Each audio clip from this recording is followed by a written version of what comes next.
Saudara-saudari terkasih dalam Kristus, dengarkan baik-baik. Bagaimana mungkin Allah yang mereka ciptakan bisa menang melawan Israel? Bagaimana mungkin Allah yang menolak anak Allah bisa mengalahkan umat yang telah dipilih sejak Abraham? Itu mustahil. Karena Tuhan yang sejati bukan buatan manusia. Dia adalah pencipta langit dan bumi. Tuhan mereka adalah Tuhan hasil karangan, dibentuk dari mulut seorang nabi palsu yang muncul ratusan tahun setelah kebangkitan Yesus. Mereka percaya nabi itu adalah nabi terakhir, tapi Yesus sudah berkata sebelum nabi itu muncul. Matius pasal 24 ayat 11. Banyak nabi palsu akan muncul dan menyesatkan banyak orang. Bukankah itu nubuat yang digenapi? Yesus telah mewanti-wanti dunia bahwa akan muncul nabi-nabi palsu yang membawa ajaran yang menolak anak, yang membawa jalan keselamatan yang lain. Dan benar saja, nabi itu datang. Bukan dengan salib, tapi dengan pedang. Bukan dengan kasih, tapi dengan dominasi. Dia membangun sistem agama yang memusuhi Injil, yang menolak salib, yang mengatakan Tuhan tidak punya anak. Maka tanyakanlah sekali lagi, bagaimana mungkin Tuhan hasil penolakan terhadap Yesus bisa berdiri melawan Tuhan Israel? Apakah Tuhan yang sejati akan membiarkan dirinya dikalahkan oleh dusta ribuan tahun? Firman Tuhan berkata dalam Matius 28 ayat 18, "Segala kuasa di sorga dan di bumi telah diberikan kepadaku," kata Yesus. Saudaraku, mereka sangat bodoh. Karena kesesatan yang sudah dinubuatkan itu, kini mereka peluk sebagai kebenaran. Mereka hidup dalam keyakinan palsu. Dan lebih tragis lagi, mereka membunuh demi Tuhan yang bahkan tidak mengenal mereka. Mereka berdoa, berseru, dan berperang dalam nama Tuhan mereka. Tapi mereka tidak sadar bahwa Tuhan itu tidak hidup, karena mereka sendiri menolak sumber kehidupan itu. Yesus Kristus. Tuhan tidak mungkin dikalahkan oleh Tuhan, buatan manusia. Yerusalem tidak akan dihancurkan oleh ideologi yang menolak anak Allah. Karena yang berdiri di balik Israel bukan politikus, bukan pemimpin militer, bukan agenda dunia, tapi Tuhan yang hidup yang namanya adalah Yesus Kristus. Shalom saudara-saudari, terkasih dalam Kristus. Selamat kita berjumpa kembali dalam renungan sore ini. Saya percaya saudara semua telah melewati hari ini dalam penyertaan dan anugerah Tuhan yang besar. Mungkin ada di antara kita yang hari ini penuh sukacita, ada pula yang bergumul dengan kelelahan, tekanan, atau bahkan kesedihan. Tetapi sore ini, mari kita duduk diam sejenak di hadapan Tuhan, membuka hati dan pikiran, sebab firman Tuhan bukan hanya penghibur, tapi pedang yang membelah kegelapan, membongkar kepalsuan, dan menegakkan yang benar. Dalam setiap renungan ini, biarlah api hadiratnya membakar segala kelam, membangunkan hati yang tertidur, dan mengarahkan hidup kita kembali ke jalan yang dikehendakinya. Mari kita berdoa. Tuhan Yesus, terima kasih untuk setiap napas, untuk kekuatan yang menopang kami ketika kami sudah tak mampu berdiri sendiri. Terima kasih karena ketika dunia tidak mengerti kami, Engkau tetap memeluk kami dengan kasih yang tidak bersyarat. Sore ini, kami datang dengan luka yang tak terlihat, dengan air mata yang tak sempat jatuh, dan dengan pertanyaan-pertanyaan yang belum terjawab. Tapi kami tahu, satu-satunya tempat yang aman adalah hadapan-Mu. Bicaralah Tuhan, bukan hanya ke telinga kami, tapi ke hati yang paling dalam. Pulihkan yang remuk, kuatkan yang rapuh, dan rangkul setiap jiwa yang merasa sendiri. Kami butuh Engkau, kami rindu mendengar suara-Mu. Dalam nama Yesus, kami berserah dan membuka renungan ini. Amin.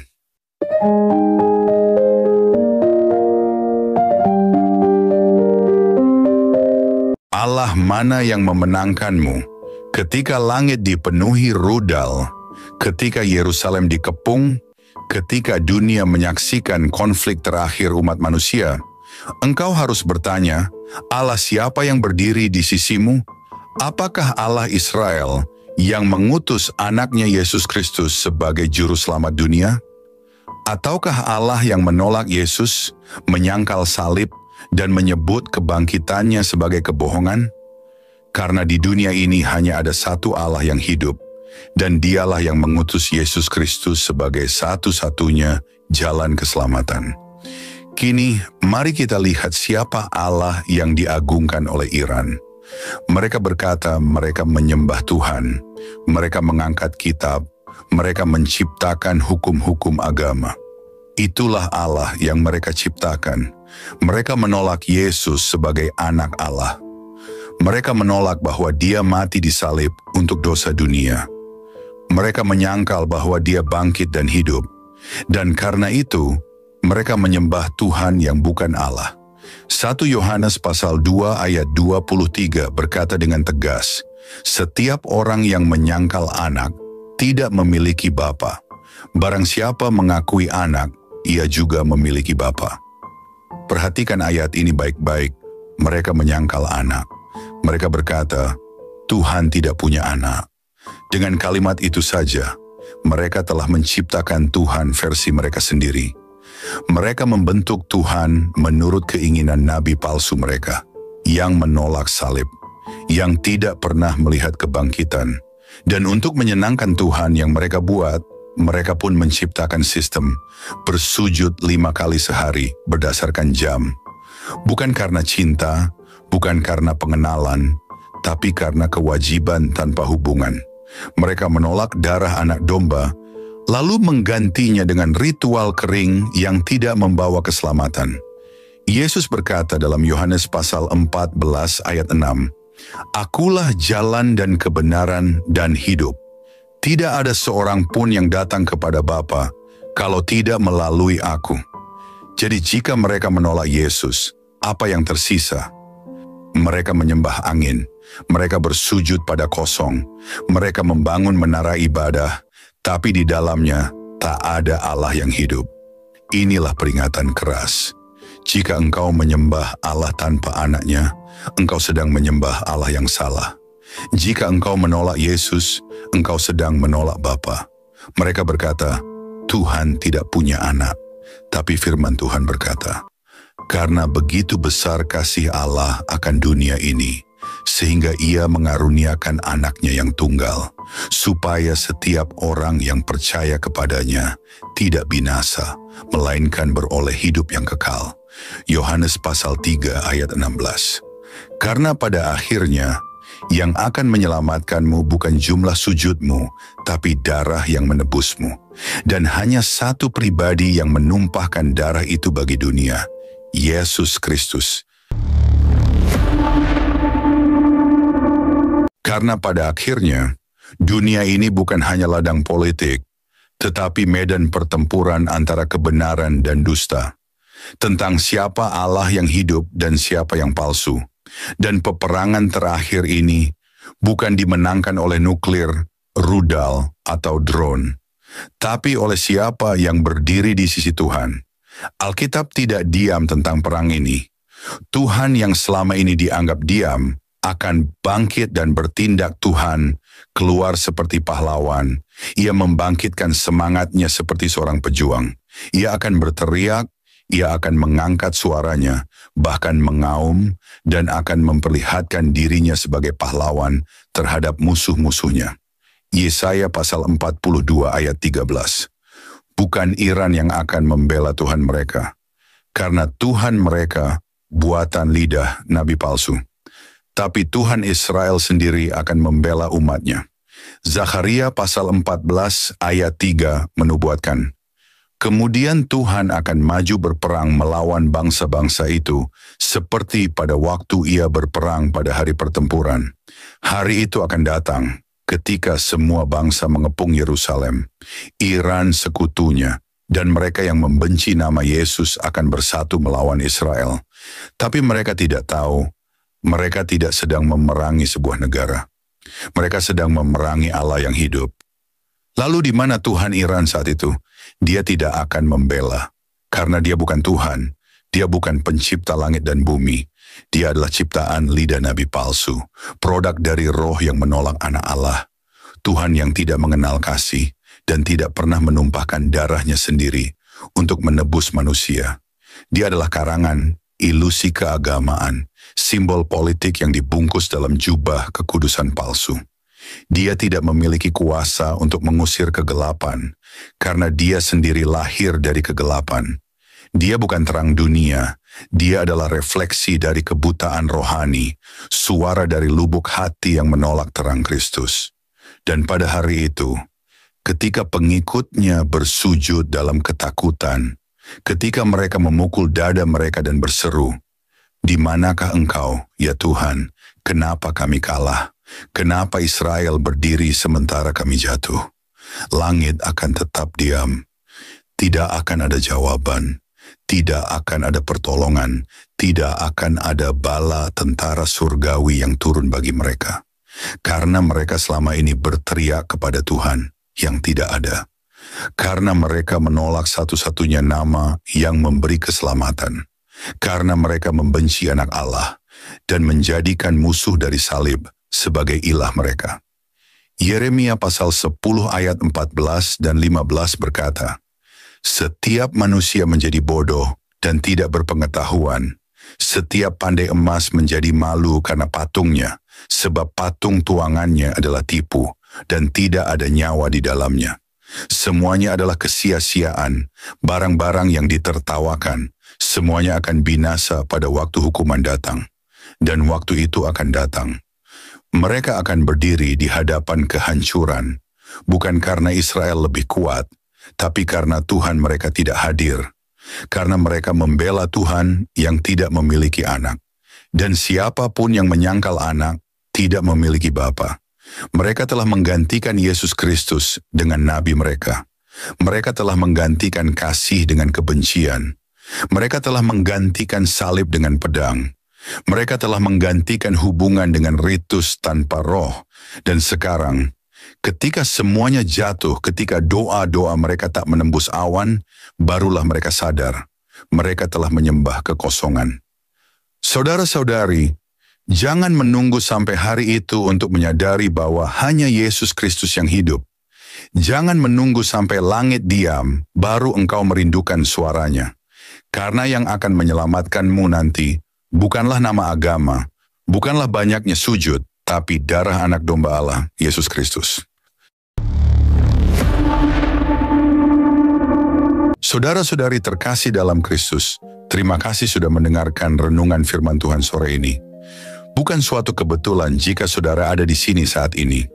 Tuhan sendiri yang mengatur langkahmu, Tuhan sendiri yang mengetuk pintu hatimu, dan Tuhan sendiri yang menanamkan firman-Nya ke dalam jiwamu sore ini.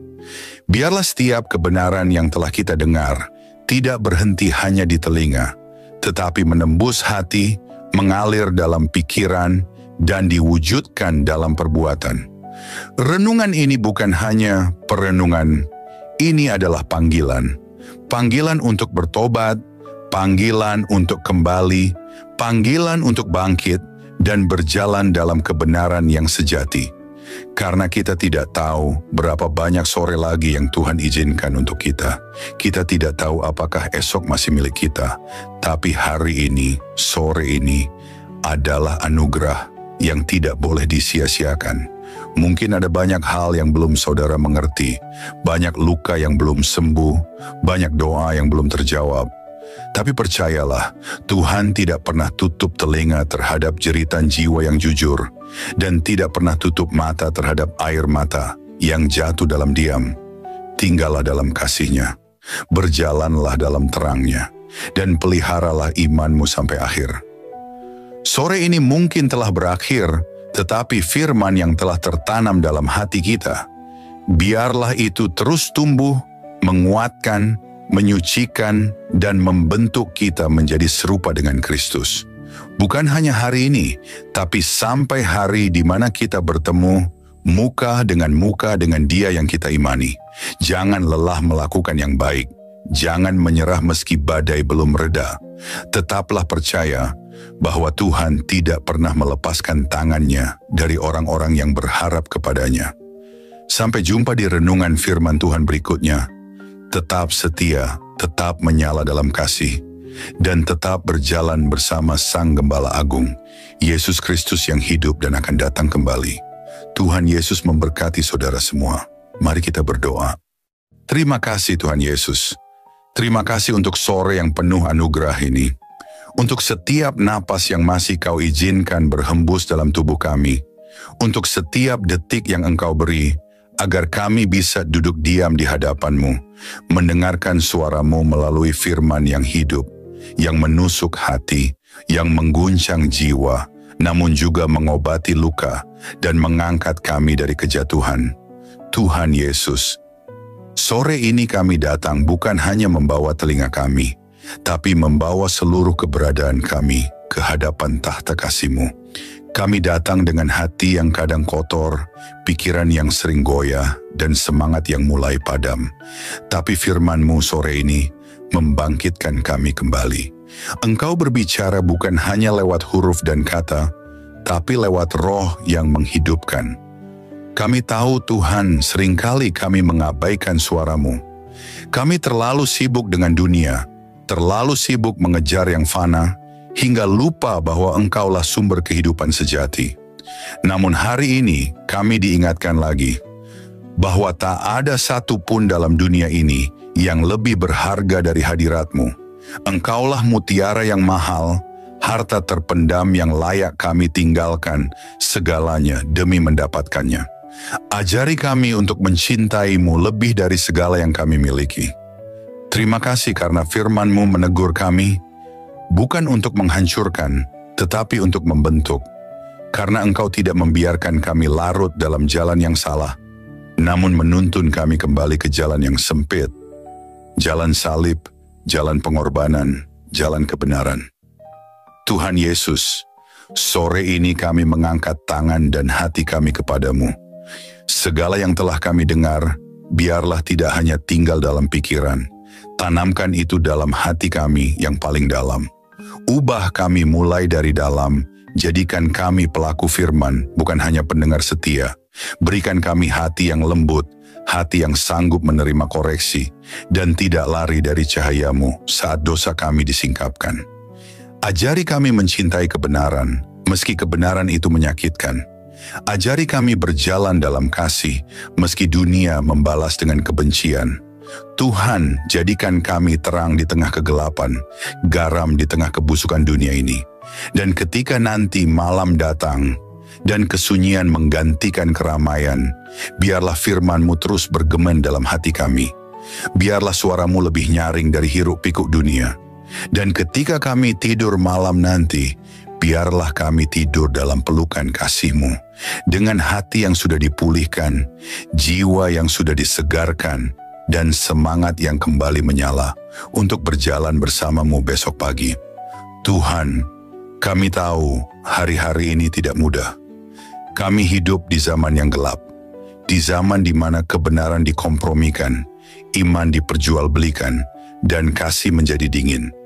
Tapi kami mohon, jangan biarkan hati kami menjadi seperti dunia. Teguhkan kami, tanamkan keberanian dalam jiwa kami. Berikan kami api dari surga yang tidak padam, untuk tetap setia sampai akhir. Kami tahu jalan sempit itu tidak mudah, tapi kami tahu Engkau menyertai setiap langkah yang kami ambil. Meskipun air mata kami jatuh, Engkau mengumpulkannya dalam kirbat-Mu. Meskipun kami berjalan dalam lembah kelam, Engkau tetap setia menggandeng tangan kami. Kami tidak sendiri, kami tidak ditinggalkan. Berkati setiap orang yang mendengar renungan sore ini, dimanapun mereka berada, apapun pergumulan mereka, biarlah kasih-Mu menjamah dan menjawab mereka satu persatu. Angkat yang tertunduk, pulihkan yang remuk, dan kuatkan yang nyaris menyerah. Sore ini, kami pulang dari hadapan firman-Mu, bukan sebagai orang yang sama, tapi sebagai orang yang telah disentuh surga.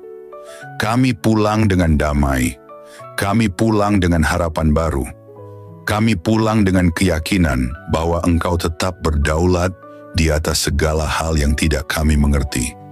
Dan jika malam ini adalah malam terakhir kami di dunia ini, biarlah kami ditemukan tetap setia, tetap percaya, dan tetap memandang wajah-Mu. Kami rindu saat Engkau datang kembali Tuhan. Kami rindu melihat langit terbelah, malaikat meniup sangkakala, dan Engkau turun dengan kemuliaan. Jadikan kami mempelai yang siap. Jadikan kami gereja yang berjaga-jaga. Jadikan kami umat yang tidak tertidur. Kami tidak ingin Engkau datang tiba-tiba, dan kami masih bermain-main dengan dunia. Bangunkan kami Tuhan, sadarkan kami, segarkan kami, dan kuduskan kami hari demi hari. Terima kasih Tuhan Yesus. Segala pujian hanya bagi-Mu, segala kemuliaan hanya bagi nama-Mu, dan segala hidup kami hanya bagi kehendak-Mu. Dalam nama Tuhan Yesus Kristus, Tuhan yang hidup, Tuhan yang akan datang kembali, kami menutup renungan sore ini dengan penuh syukur dan kerendahan hati. Amin. Mari kita berdoa. Bapa kami. Bapa kami yang di sorga, dikuduskanlah nama-Mu. Datanglah kerajaan-Mu, jadilah kehendak-Mu di bumi seperti di sorga. Berikanlah kami pada hari ini makanan kami yang secukupnya. Dan ampunilah kami akan kesalahan kami, seperti kami juga mengampuni orang yang bersalah kepada kami. Dan janganlah membawa kami ke dalam pencobaan, tetapi lepaskanlah kami daripada yang jahat. Karena Engkaulah yang mempunyai kerajaan dan kuasa dan kemuliaan sampai selama-lamanya. Amin.